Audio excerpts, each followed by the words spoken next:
I've been thinking about why we repeat patterns, um, even though we know we don't want to do that pattern anymore, but we find ourselves repeating it over and over and over again.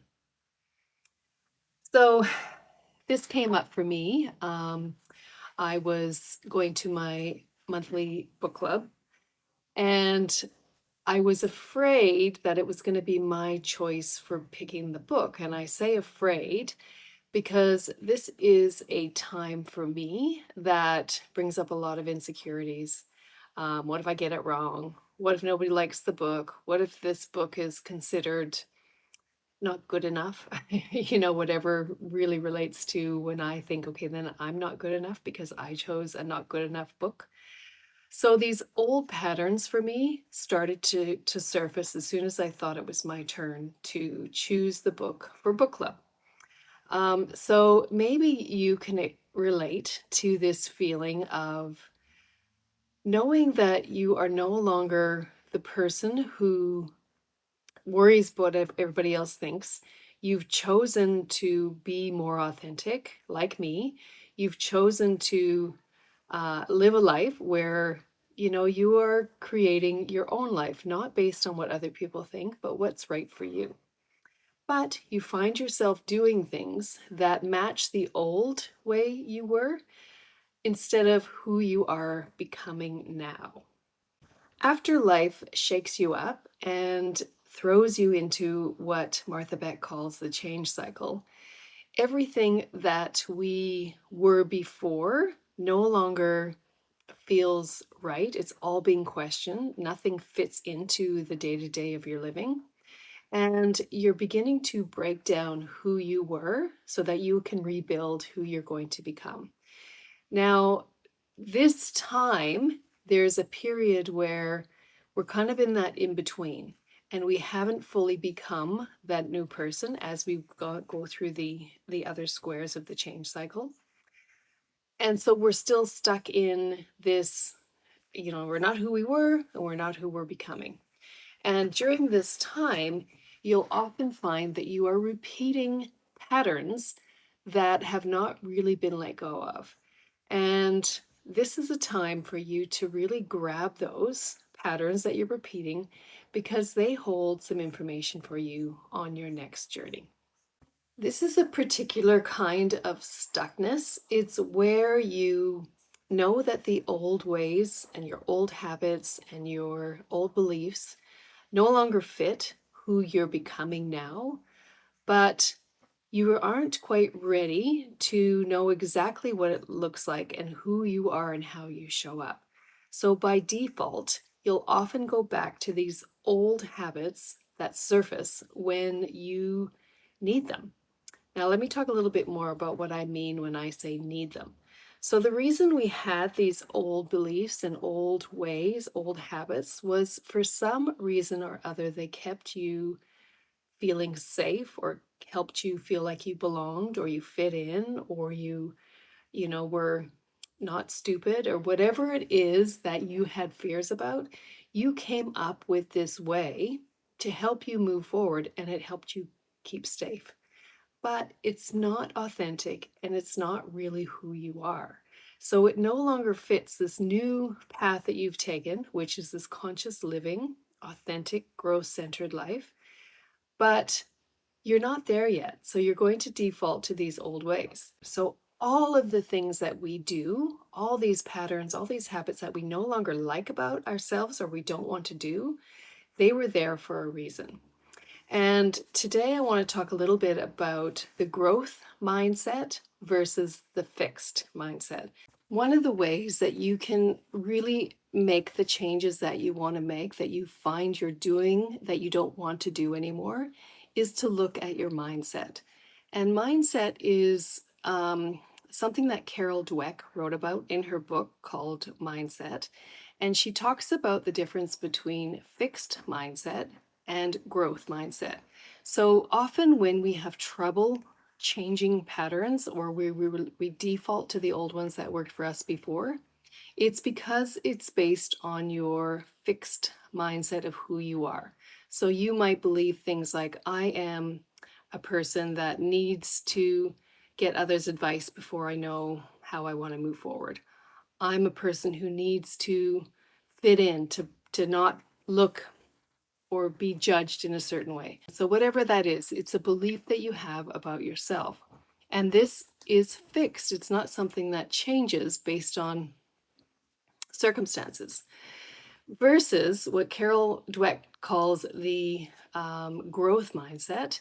And growth mindset is where you are saying things instead that are, I'm becoming someone who.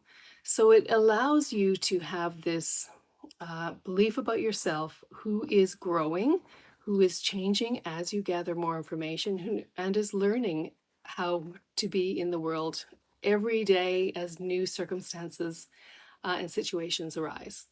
When you're going through big life changes, there's a time where that identity of who you were before, it's time to shake it up. It's time to let go of no longer works. So we need to have that growth mindset. And that growth mindset will allow you to be more compassionate with yourself as you learn how you want to show up and what feels right. The problem with this time is that there's a gap between who we were before and who we're becoming.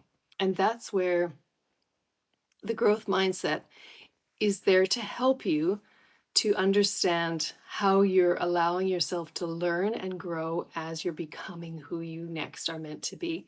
This is not something that happens overnight. It requires us to learn and grow from what happens as we show up in the world. So that gap in between when we are still becoming who we are wanting to be next is a time where we feel really exposed and incompetent, and it feels risky and scary. And that's the time where we often default to those old ways of being, and that's okay.